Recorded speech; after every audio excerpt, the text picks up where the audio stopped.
Kulumbai, good afternoon everyone present here. My name is Nebedita from Batobeda Nikiton and I lead in class 8. I feel extremely proud and privileged to have got an opportunity to recite a poem. The title of the poem is Stopping by Woods on a Snowy Evening. It was written by Robert Frost. Now I am reading the poem.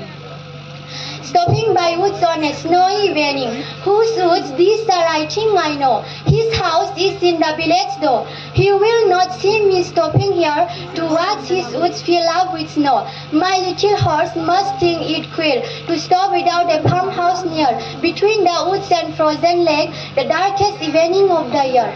He gives his harness bells a shake to ask if there is some mistake.